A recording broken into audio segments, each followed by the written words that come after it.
Complete होने वाला है। लगभग एक टॉपिक हमारा और शेष रहा है, उसके बाद हमारा इस सब्जेक्ट का सिलेबस कंप्लीट हो जाएगा।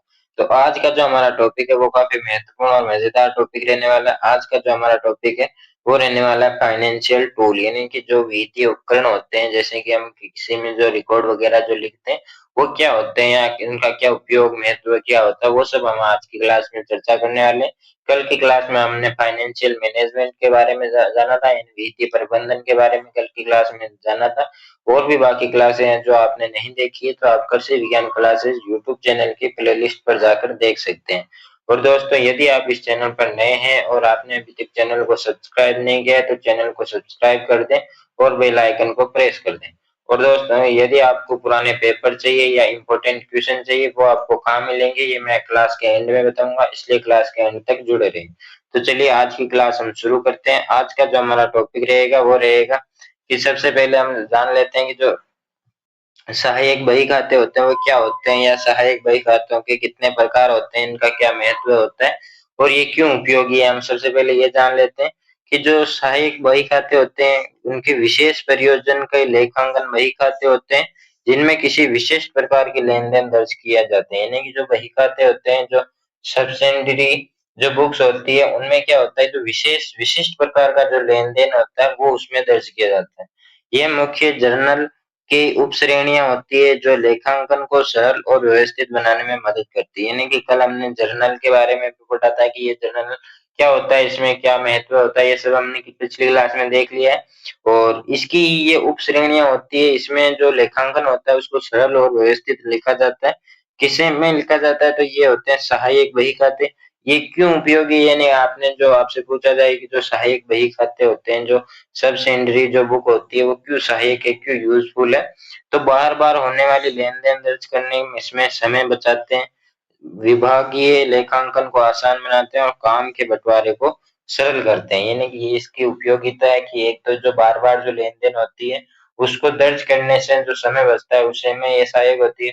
दूसरा, जो विभागीय लेखांकन होता है उसको आसान बनाते हैं। और तीसरा, जो काम होता है उसको बंटवारे में बांटकर उसे सरल बनाते हैं। फिर इसका क्या है कि जो प्रकार देख लें, ये टाइप्स ऑफ सब्सिडरी बुक्स, इन्हें सहायक बही खातों के प्रकार देख लेते हैं। सबसे पहला इसमें आता है कैश बुक, यानी कि जो केस में जो नगद जो लेन देन होती है वो इसमें दर्ज की जाती है। यानी कि जो सभी नगद और बैंक लेन देन दर्ज किए जाते हैं, यानी कि जो केस में जो हम लेन देन करते हैं वो इसमें दर्ज होता है। फिर आता है परचेज बुक, यानी क्रय बही, यानी माल की उधारी खरीद को दर्ज करने के लिए उपयोग किए जाते हैं। यानी जो माल हम खरीदते हैं, क्रय करते हैं, उसके लिए जो उधारी हम रखते हैं, जैसे कि फैक्ट्री में हम कच्चा माल लाते हैं तो कच्चे माल की जब हम उधारी रख के आते हैं तो उसको वो इसमें लिखा जाता है परचेज बुक में। फिर आता है सेल्स बुक, यानी कि जो बिक्री बुक होती है, वो जैसे कि हम जो फैक्ट्री होती है, जो व्यवसाय में जो माल की उधारी बिक्री के दर्ज किया जाता है, यानी कि जब हम माल को बेचते हैं, जैसे कि हम अपने ग्राहकों को माल को बेचते हैं तो वो कुछ दिनों के लिए जो उधारी रखते हैं वो इसमें लिखी जाती है सेल्स में। फिर आता है परचेज रिटर्न बुक, यानी क्रय वापसी बही, यानी कि आपूर्तिकर्ता को लौटाया गया माल दर्ज किया। जैसे कि आप कहीं आप अपनी फैक्ट्री में कच्चा माल खरीद के लाए, लेकिन आप उसमें कुछ जो खराब क्वालिटी का हुआ या कुछ उसमें प्रॉब्लम हो गई जिसकी वजह से आप उस कच्चे माल को वापस आप उसको लौटा के आ रहे हैं, वापसी करके आ रहे हैं, तो उसमें जो जो खर्च जो लिखा जाता है वो लिखा जाता है परचेज रिटर्न बुक में। और जो सेल्स रिटर्न बुक होती है उसमें क्या होता है, जैसे कि आपने ग्राहकों को कोई वस्तु बेची या ग्राहकों को कुछ बिक्री किया लेकिन उन्होंने वापस से उसकी कुछ क्वालिटी इशू या कुछ अन्य इशू के कारण आपको वापस लौटा दिया, तो उस वो लिखा जाता है ग्राहकों द्वारा लौटाया गया जो माल होता है वो लिखा जाता है सेल्स रिटर्न बुक में। तो ये कुल 5 इसकी बुक होती है जिसके अलग अलग कार्य होते हैं और अलग अलग इनमें लिखा जाता है। तो ये था सहायक बही खाते। फिर आता है एनुअल फाइनेंशियल स्टेटमेंट, यानी कि जो वार्षिक वित्तीय विवरण क्या होता है कि इसमें क्या होता है, जो वार्षिक वर्ष के अंत में इसके रिपोर्ट तैयार की जाती है, जिससे क्या होता है कि जो वर्ष पूरे वर्ष में जैसे 2025 में आपके व्यवसाय में कितना जो लाभ हानि जो हुई, क्या स्थिति रही, वो सब देखने में ये सहायक होता है या आसानी होती है। यानी ये आधिकारिक रिपोर्ट होती है जो प्रत्येक वित्तीय वर्ष के अंत में व्यवसाय की वित्तीय स्थिति को दिखाने के लिए तैयार की जाती है। इसके जो मेन कंपोनेंट्स जो होते हैं, मुख्य भाग जो होते हैं, वो आता है, पहला आता है व्यापार खाता, इन्हें ट्रेंडिंग अकाउंट।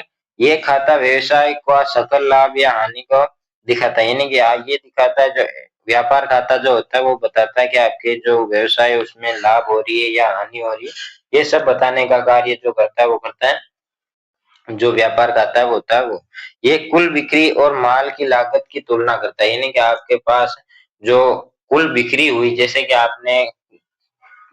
आपके पास नर्सरी है, नर्सरी में आपने कुल 15 पौधे आपने बेचे, उस 15 पौधों को जो माल की जो लागत हुई, जो आपने 15 पौधे की जो लागत लगी आपको तैयार करने में, उनमें और आपने कुल कितनी बिक्री की, उनमें ये तुलना करता है।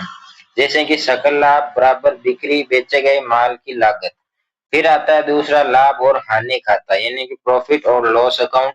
ये खाता सभी खर्चों को घटाने के बाद शुद्ध लाभ या हानि को दर्शाता है, यानी कि ये जो प्रॉफिट और लॉस जो अकाउंट होता है वो क्या करता है कि आपके जितने भी खर्चे होते हैं व्यवसाय में, उन सब का हिसाब करके जो भी आपकी लाभ या हानि होती है उसको स्पष्ट रूप से दर्शाता है कि आपको इतनी लाभ हुई या इतना हानि हुआ आपको इस व्यवसाय में, ये आपको बताता है।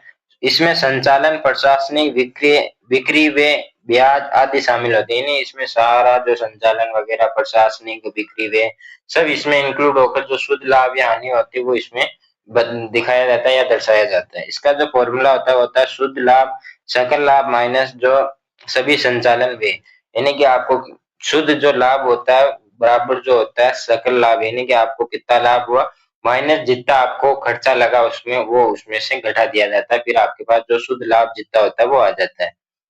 जैसे कि आपने जो एक आंवले का पौधा आपने नर्सरी में तैयार किया, उसे खर्च आपको बनाने तैयार करने में आपको 100 रुपए का खर्चा हुआ, उसमें से जो आपको प्रॉफिट हुआ आपने उसको 150 रुपए महीने 150 रुपए में बेच दिया, तो 150 रुपए माइनस जो खर्च हुआ 100 रुपए, तो शेष कितने बचे, शुद्ध लाभ वो होगा, यानी 50 रुपए आपको शुद्ध लाभ मिला उसमें। इस तरह से ये फॉर्मूला काम करता है। फिर आता है बैलेंस शीट, यानी तुलन पत्र। ये किसी विशेष स्थिति पर व्यवसाय की वित्तीय स्थिति को दर्शाने वाला विवरण होता है, यानी कि जो विशेष स्थिति पर व्यवसाय की जो फाइनेंशियल स्थिति क्या है, पोजीशन क्या है, वो इसमें दर्शाया जाता है, किसमें, बैलेंस शीट में ये दर्शाया जाता है। फिर अब ये परिसंपत्ति, दायित्व और मालिक की पूंजी को दिखाता है, यानी कि आपका जो मालिक है उसकी पूंजी कितनी है। इसका फॉर्मूला होता है परिसंपत्ति बराबर दायित्व प्लस पूंजी। फिर आता है जो कराधान होता है, जो टैक्स होता है, उसकी बात करते हैं। टैक्स टैक्स का नाम तो आपने सुना ही होगा।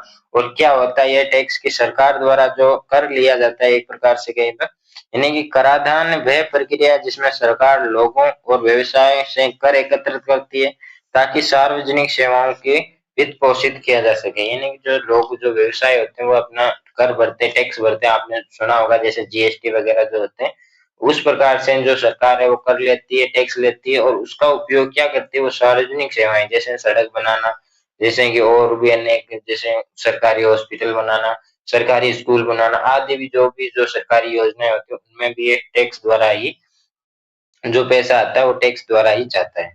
फिर हम बात करते हैं टाइप ऑफ टैक्स, यानी कर के प्रकार कितने होते हैं, कर आपसे कितने तरह से लिया जाता है, यानी कि सरकार आपसे किस तरह से कर टैक्स ले सकती है।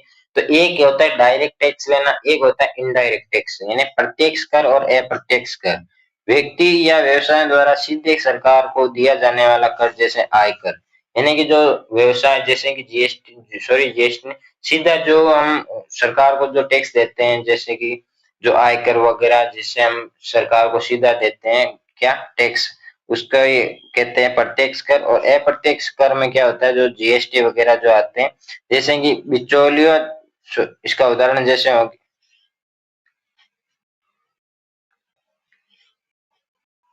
हाँ, बिचौलिया जैसे दुकानदार द्वारा लिया गया कर जो सरकार को दिया जाता है, जैसे कि जीएसटी, जीएसटी वगैरह जो आते हैं वो आते हैं इनडायरेक्ट में। फिर हम बात करते हैं कराधान की महत्व क्या क्या है, इसका इम्पोर्टेंस क्या है, कि जो सड़क, अस्पताल, शिक्षा जैसे विकास कार्यों में वित्त पोषण करता है, यानी कि जो सरकारी जो अस्पताल होते हैं, सरकारी जो स्कूल होते हैं, वो बनाने में ये जो टैक्स होता है वो काम में लिया जाता है। प्रगतिशील कर प्रणाली के माध्यम से आय समानता को बढ़ावा देता है। और लास्ट इसकी लाइन हो गई, व्यवसाय को पारदर्शिता और दस्तावेजीकरण को बढ़ावा देता है, यानी कि जो व्यवसाय होते हैं उन्हें बढ़ावा भी देता है, जैसे कि आपको सब्सिडी वगैरह जो जो भी आपको जो सरकारी योजनाएं मिलती है वो इसी टैक्स के कारण मिलती है, क्योंकि ऐसा तो है नहीं सरकार खुद के घर से आपको देगी। तो ये टैक्स वगैरह ये आपसे ही लेके आपको ही वापस दे दिया जाता है। लोन वगैरह जो बैंक से आप लेते वो सभी टैक्स के माध्यम से मिलता है। तो ये आज का जो हमारा टॉपिक था फाइनेंशियल टूल, ये यहाँ पे कंप्लीट होता है। आई होप आपके आपको अच्छे से समझ में आया होगा। और इसका जो हमारा एक टॉपिक और है मार्केटिंग से रिलेटेड, कुछ एक टॉपिक और है, वो भी हम जल्दी कल की क्लास में कंप्लीट कर लेंगे। आज का टॉपिक आपको अच्छे से समझ में आया होगा। यदि आपको आज की क्लास अच्छी लगी हो तो क्लास को लाइक करके चैनल को सब्सक्राइब करके बेल आइकन को प्रेस कर दें।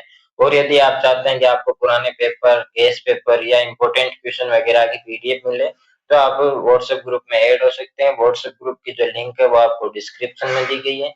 तो जल्दी व्हाट्सएप ग्रुप में भी ऐड हो जाएं और चैनल को भी सब्सक्राइब कर लें।